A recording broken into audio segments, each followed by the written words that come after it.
Chapter 25. Chad and Jess were unpacking the last box when Jess's phone rang. He looked up as she answered.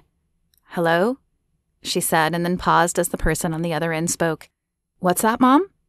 Another pause, and then her mouth dropped open. "What? Are you sure?" "Okay, thanks, Mom." Jess hung up the phone and looked at Chad with wide eyes. "What is it?" he asked with concern. "Is it the baby?" He rushed to her side, but Jess waved her hand in dismissal.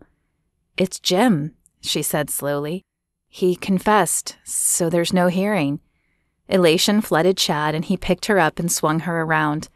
"That's wonderful news. I've been praying that God would resolve this, and he did." "Yeah, I guess he did," Jess said with a smile. "I love you, Chad." "I love you too, Mrs. Michaels," he said, putting her down, before lowering his face to plant his lips on hers. January passed, and with it the threat of snow. Though the air was still chilly, the biting wind had calmed to a nibbling breeze. February arrived, and for the first time in a long time, Jess was looking forward to Valentine's Day. Plus, this month her ultrasound was scheduled. Though Jess was nearly certain she was carrying a daughter, she wanted the surety of the ultrasound. On the morning of the appointment, butterflies zoomed in her stomach. She placed her hands on her stomach, hoping to feel the baby move again.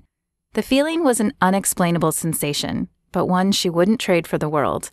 And today she'd get a grainy picture of the baby. Pulling out her newly acquired stretchy pants from the dresser she now shared with Chad, she pulled them on over her enlarging belly and headed out to meet him. "You ready?" he asked as he set down his coffee mug and stood. "Yeah, I think so. I'm nervous, though," she said. "Me too." He grabbed their coats. "But it'll be fine, and we'll finally be able to start thinking about names." Though Chad had been tossing names out, Jackson if it was a boy, Kaylee if it was a girl, Jess had been unable to decide on a name until she knew for sure what they were having. But today she would finally know. She pulled on her coat and followed Chad out the door. The parking lot was mostly empty as they pulled in. Jess hoped this meant they would get in and out quickly. After checking in at the small desk, they found 2 empty seats in the waiting room. Another pregnant woman and an older man sat in 2 other chairs. A few minutes later, a blonde technician called Jess's name and led the way back, down a short hallway carpeted in gray to a small room.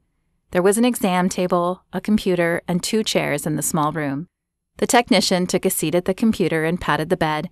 "Hop up and let's take a look." Jess climbed up on the exam table and lay back. Chad positioned himself on the other side of the bed from the technician, who folded Jess's shirt up and poured a glob of blue liquid on her stomach. "Sorry, it's a little cold," she said as Jess shivered. She picked up the wand attached to the computer. As she touched the wand to Jess's stomach, the black screen lit up. The heartbeat was audible almost immediately, and Chad's mouth dropped as he watched the screen. "Okay, I'm going to take some measurements first, and then I can look for gender if you want." She moved the wand back and forth, stopping to click some things on her computer. Jess strained her eyes to see what the shapes were, but the screen was so grainy that she wasn't sure if she was seeing an arm or a leg. The wand continued to move back and forth. "Okay, I'm all set. Do you want me to see if I can tell the gender?" "I want to know," Jess said, and then looked at Chad. "Do you still want to see or wait?" "See," he said. His answer was decisive and made her smile. They hadn't discussed whether they hoped for a boy or a girl, but it was obvious he had been thinking about it. A smile broke out on the technician's face. "Okay, let's see what we have." The wand moved again. "So here's the head and the spine." Jess looked closely at what the technician was pointing out, but she couldn't tell one white part from another. She had never thought much about an ultrasound technician's job, but now it was obvious why they received so much training. "Here are the legs, so let's see. Well, it looks like a little girl. Now, girls aren't as accurate as boys because the baby could just be hiding that part, but I'm pretty confident that you're having a girl." Tears welled up in Jess's eyes. Somewhere deep inside, she had known she was having a daughter, but hearing the words triggered an emotion she hadn't even known was residing there. The technician printed off a few ultrasound pictures and handed them to Jess. "Okay, I'm going to show some of the scans to the doctor just to make sure everything looks good, and then you'll be free to go. Here's a towel you can use to clean your stomach." She handed Jess a towel and left the room, leaving Jess and Chad staring at each other, in awe of God's creation and the perfectness they could see in the tiny, grainy images. The technician returned a few minutes later with a smile on her face and a disc in her hand. "Okay, you're good to go, and here's a video for you." She held out the disc. "A video of what?" Jess asked. "The ultrasound. Everything we did today. It's on video now."